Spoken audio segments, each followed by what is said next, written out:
ቃል በጊዜ ነው አምላክ ነው መድኃኒነ ኢየሱስ ክርስቶስ ለገብረ መንግሥቱ ስፋይ ምስጋና ለዓለም ዓለም። የዮሐንስ ወንጌል ምዕራፍ 4 ቁጥር 1 እስከ 27።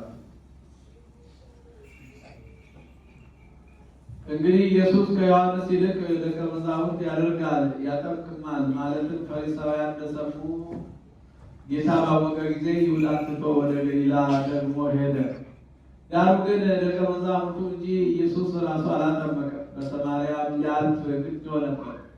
ስለዚህ ያዕቆብ ለልጁ ለዮሴፍ በሰጠው ስፍራ አጠገብ ወደምትሆን ሲካር ወደምትባል የሰማርያ ከተማ መጣ።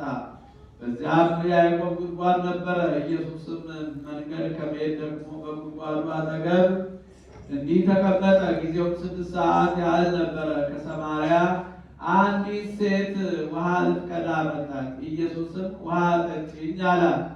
ደቀ መዛሙርቱም ምግብ ሊገዙ ወደ ከተማ ሄደው ነበርና፣ ስለዚህ ሳምራዊቲቱ አንተ የይሁዳ ሰው ስትሆን ሳምራዊት ሴት ከመሆን ከኔ መጠጥ እንዴት ትለምናለህ? አለችው። አይሁድ ከሳምራውያን ጋር አይተባበሩ ነበርና። ኢየሱስም መልሶ የእግዚአብሔርን ስጦታ ውሃ ጠጪኝ የሚልሽ ማን መሆኑስ ብታውቂ አንቺ ትለምኚው ነበርሽ፣ የሕይወትም ውሃ ይሰጥሽ ነበር አላት። ሴቲቱም ጌታ ሆይ መቅጃ የለህም፣ ጉድጓዱም ጥልቅ ነው። እንግዲህ የሕይወት ውሃ ከወዴት ታገኛለህ? በእውኑ አንተ ይህን ጉድጓድ ከሰጠን ከአባታችን ከያዕቆብ ትበልጣለን፣ ራሱ ልጆቹም ከብቶቹም ከዚህ ጠጥተዋል አለችው። ኢየሱስም መልሶ ከዚህ ውሃ የሚጠጣ ሁሉ እንደገና ይጠማል። እኔ ከምሰጠው ውሃ የሚጠጣ ሁሉ ግን ለዘላለም አይጠማም። እኔ የምሰጠው ውሃ በእርሱ ለዘላለም ሕይወት የሚፈልቅ የውሃ ምንጭ ይሆንለታል እንጂ አላት። ሴቲቱም ጌታ ሆይ እንዳልጠማ ውሃም ልቀዳ ወደዚህ እንዳልመጣ ይህን ውሃ ስጠኝ አለችው።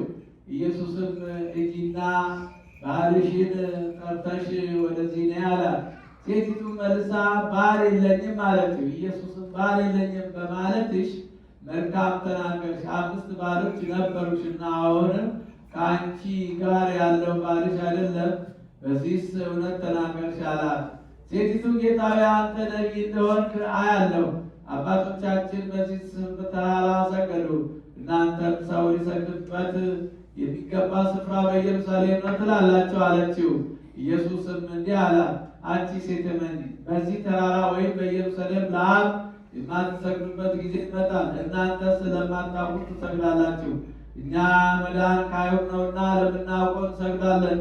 ነገር ግን በእውነት የሚሰግዱ ለአብ በመንፈስና በእውነት የሚሰግዱበት ጊዜ ይመጣል፣ አሁንም ሆኗል።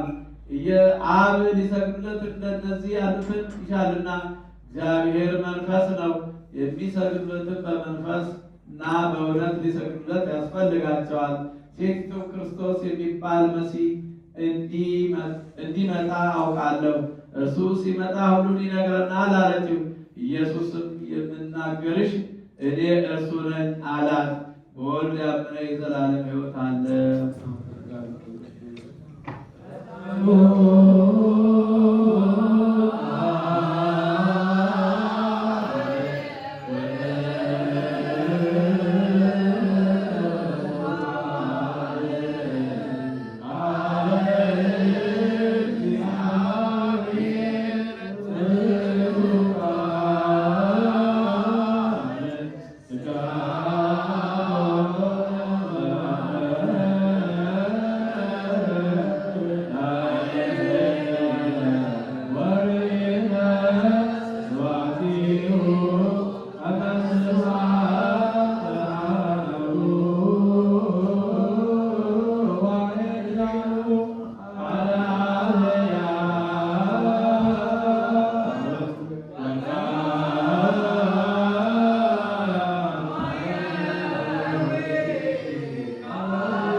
ሁሉን የያዘ አምላካችን እግዚአብሔር ላንተ ምስጋና ይገባል። ዳግመኛም ሰው የሚሆን የወንጌልን ቃል በልቦናችን ዘንድ እንለምናለን። ማዳለንም ጌታችን ኢየሱስ ክርስቶስ በገባበት በዚህ በመሠዊያ ልመናችንን ተቀበል።